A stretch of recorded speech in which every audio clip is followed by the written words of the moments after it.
તો હવે આપણે બીજું ઉદાહરણ જોઈએ જેમાં આપણે નીચે કેટલાક પરમાણુ અણુઓ આપેલા છે તેના દળ જે છે આપણે શોધવાના છે. એમાં તમને મોલમાં કહી શકાય કે અણુના મોલમાંથી દળ કઈ રીતે શોધવાનું, પરમાણુના મોલમાંથી દળ કઈ રીતે શોધી શકાય, પછી પરમાણુની સંખ્યા પરથી દળ કઈ રીતે શોધી શકાય અને અણુની સંખ્યા પરથી દળ કઈ રીતે શોધી શકાય, એવા અલગ અલગ પ્રકારના એક ઉદાહરણમાં 4 અલગ અલગ પ્રશ્નો આપણે પૂછેલા છે. તો સૌપ્રથમ આપણે પહેલા પ્રશ્નથી શરૂઆત કરીએ. તો પહેલા તમને શું આપેલું છે કે અહીંયા તમને આપેલું છે કે 0.5 મોલ N2 વાયુ છે. N2 એટલે કે નાઇટ્રોજન વાયુ રહેલો છે, બરાબર. N2 એટલે કે નાઇટ્રોજનનો એક અણુ થશે.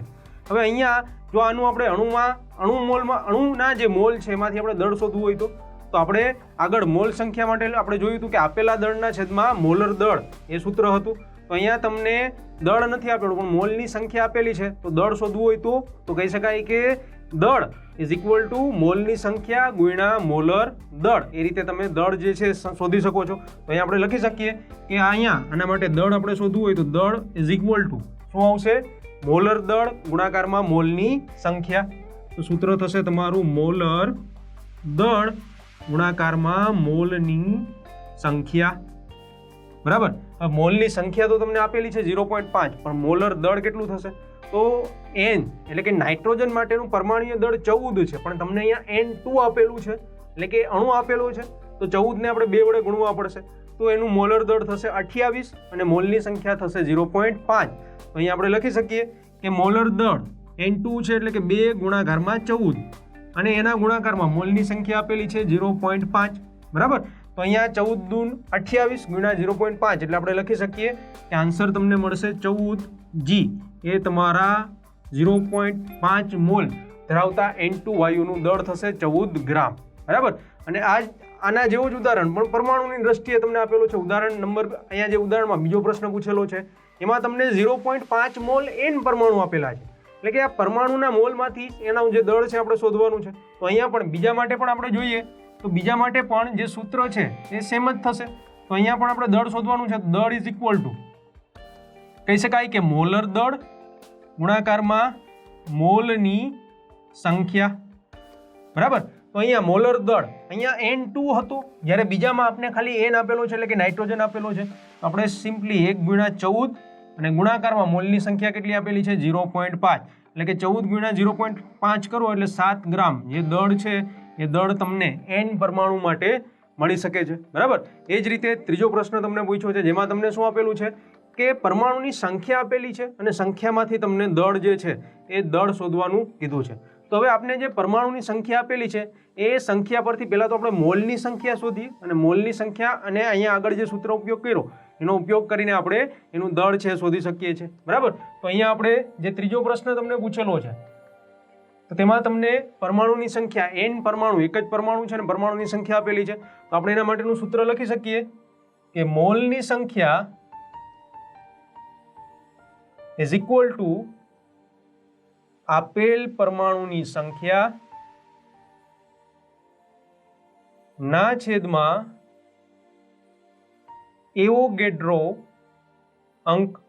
તો આપેલ પરમાણુની સંખ્યા કેટલી છે તો કહી શકાય કે 3.011 ગુણ્યા 1023 ઘાત ના છેદમાં એવોગેડ્રો અંક તો આપણે ખબર છે 6.022 ગુણ્યા 1023 ઘાત છે, બરાબર.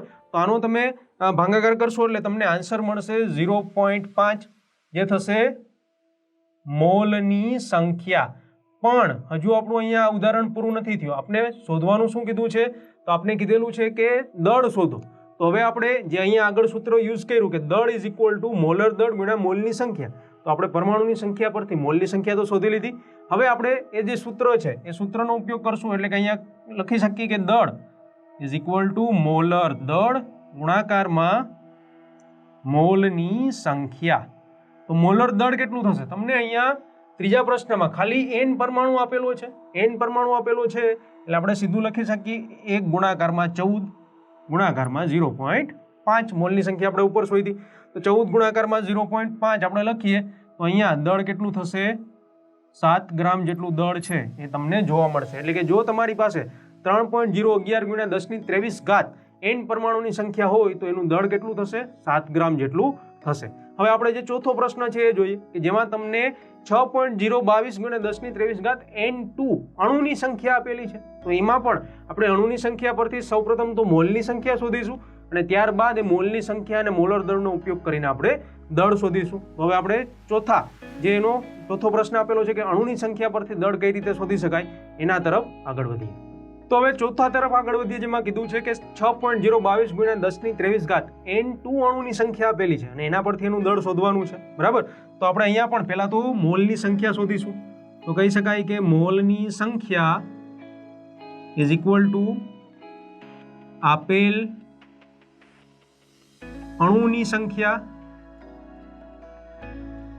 ના છેદમાં એવોગેડ્રો અંક. બરાબર, અણુની સંખ્યા કેટલી આપેલી છે?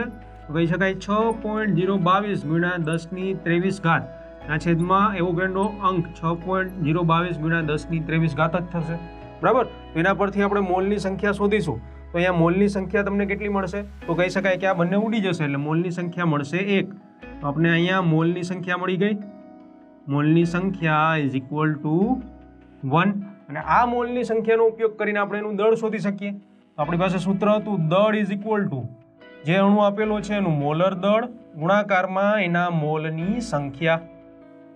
બરાબર, હવે અહીંયા ખાસ N2 અણુ આપેલો છે. N2 છે એટલે 2 ગુણાકારમાં 14 આપણે લખવા પડશે, કારણ કે નાઇટ્રોજનનો મોલર દળ ખાલી 14 છે, પણ અહીં N2 અણુ છે, 2 નાઇટ્રોજન છે એટલે 2 ગુણાકારમાં 14 અને ગુણાકારમાં મોલની સંખ્યા 1 એટલે કે અહીંયા દળ તમને કેટલું મળશે? 28 ગ્રામ જે છે એ દળ તમે શોધી શકો છો. એટલે તમને કહી શકાય કે જો 6.022 × 10⁻23 જેટલા N2 અણુની સંખ્યા આપેલી હોય તો ત્યારે એનું જે દળ છે 28 ગ્રામ જેટલું આપણે જોવા મળે. તો આ ઉદાહરણમાં આપણે અલગ અલગ એક તો અણુના મોલમાંથી દળ કઈ રીતે શોધી શકાય, પરમાણુના મોલમાંથી દળ કઈ રીતે શોધી શકાય, પછી પરમાણુની સંખ્યામાંથી દળ કઈ રીતે શોધી શકાય અને છેલ્લે અણુની સંખ્યામાંથી આપણે દળ કઈ રીતે શોધી શકીએ એ આપણે આ ઉદાહરણ દ્વારા શીખીએ.